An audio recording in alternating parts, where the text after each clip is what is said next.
नमस्कार दोस्तों, आप सभी का स्वागत है हमारे YouTube चैनल पर। तो दोस्तों, सभी हिंदू घरों में मंदिर और पूजा का स्थान जरूर ही बना हुआ होता है। कोई अपने घर में बड़ा मंदिर बनवाता है तो कोई अपने घर में छोटा सा पूजा स्थान अवश्य ही बनवाता है। और दोस्तों, पूजा पाठ करने से खुशहाली भी आती है और घर की सारी नकारात्मक ऊर्जा घर से कोसों दूर रहती है। लेकिन दोस्तों, ये तभी संभव है जब हमारे घर में रखा हुआ मंदिर वास्तुशास्त्र के अनुसार सही दिशा में हो और सही तरीके से रखा गया हो। यदि मंदिर की दिशा गलत हो तो हमारे जीवन और हमारे परिवार पर इसका विपरीत परिणाम भी पड़ता है। तो दोस्तों, आज के इस वीडियो में वास्तुशास्त्र के अनुसार हमें अपने घर में मंदिर किस दिशा में रखना चाहिए, किस तरह से रखना चाहिए और मंदिर के अंदर कौन कौन से देवी देवताओं की मूर्तियां और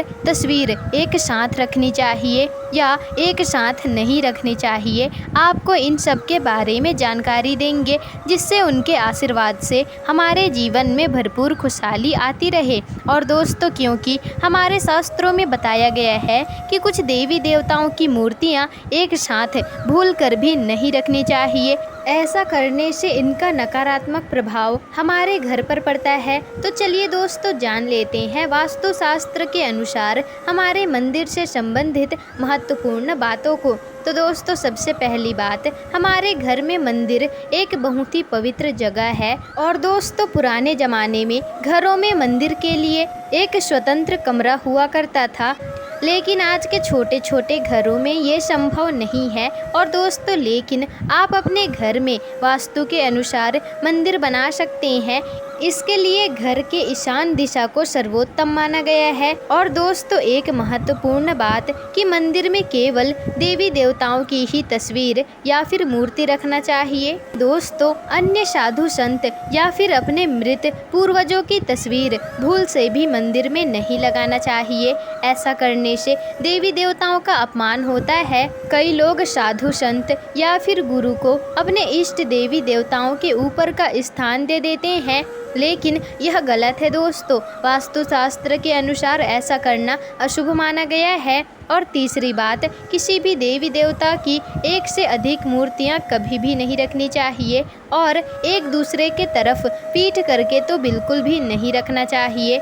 दोस्तों, चौथी बात, भगवान की मूर्तियों को हमेशा विराजमान अवस्था में ही रखना चाहिए। कभी भी खड़ी हुई स्थिति में मूर्तियों को आप ना रखें। ऐसा इसलिए कहा जाता है कि देवी देवता आपके घर में वास नहीं करते और दोस्तों, बल्कि वे खड़ी हुई अवस्था में ही हैं और वे आपके घर को छोड़कर जा रही हैं, ऐसा प्रतीत होता है। तो दोस्तों, अब पांचवी बात, पूजा स्थल या फिर उसके आसपास अपवित्र अशुद्ध समझे जाने वाले वस्तुओं को भूलकर भी ना रखें, जैसे चमड़े की वस्तुएं, वृद्ध व्यक्तियों के अस्थियों के कलश, हड्डियां, मांसाहार इत्यादि मंदिर के या फिर उसके आसपास बिल्कुल भी ना रखें। दोस्तों, मंदिर के आसपास हमेशा शुद्धता और सात्विकता बनाए रखनी चाहिए। तो दोस्तों, अब आइए जानते हैं मंदिर में कौन सी 2 से अधिक मूर्तियां एक साथ रखनी चाहिए। तो दोस्तों, पहली बात, आमतौर पर भगवान श्री गणेश जी सभी के प्रिय होते हैं और दोस्तों, हर घर में और हर घर के मुख्य द्वार पर उनकी एक मूर्ति रखना बहुत ही शुभ माना गया है। यदि हम अपने घर में गणेश जी की मूर्ति साथ में माता लक्ष्मी जी की मूर्ति रखते हैं तो यह अत्यंत ही शुभ और फलदायी होता है। इससे हमारे घर में माता लक्ष्मी जी की कृपा से धन समृद्धि आती है और बुद्धि और ज्ञान के देवता भगवान श्री गणेश जी हमें उस धन संपत्ति को संभाल कर रखने और सहेज कर रखने की बुद्धि और विवेक प्रदान करते हैं। दोस्तों, अगली बात, माता लक्ष्मी जी की मूर्ति के साथ भगवान गणेश जी की मूर्ति के अलावा भगवान विष्णु जी की मूर्ति अवश्य रखनी चाहिए और लक्ष्मी नारायण की पूजा हमेशा एक साथ ही करनी चाहिए। ऐसा करने से दाम्पत्य जीवन में सुख शांति बनी रहती है और वाद विवाद कम होते हैं।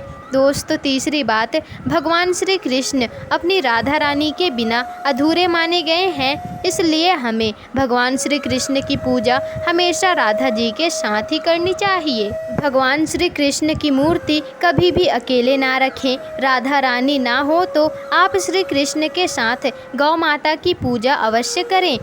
दोस्तों श्री कृष्ण की पूजा करने से हमें विपत्तियों के समय में मार्गदर्शन मिलता है।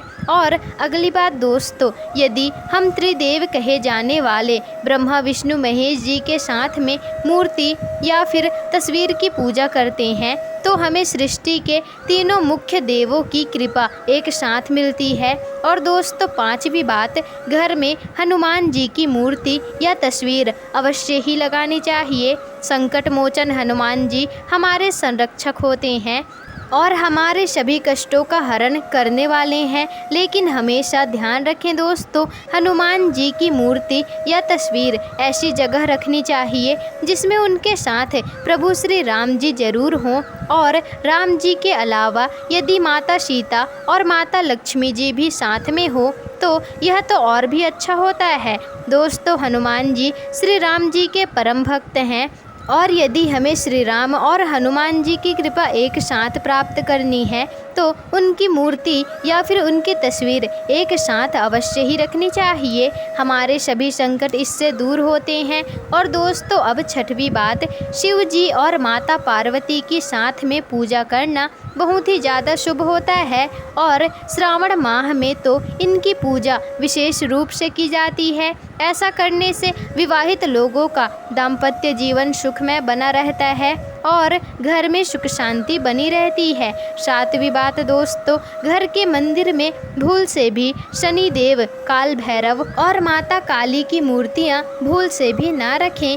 इसके साथ ही यदि घर के मंदिर में शिवलिंग रखा हो तो उसके पास रखी अन्य मूर्तियों पर भी तुलसी के पत्ते चढ़ाने नहीं चाहिए। ऐसा करना अशुभ माना गया है। तो दोस्तों ये थी वे कुछ महत्वपूर्ण बातें जो आपको ध्यान में रखनी चाहिए।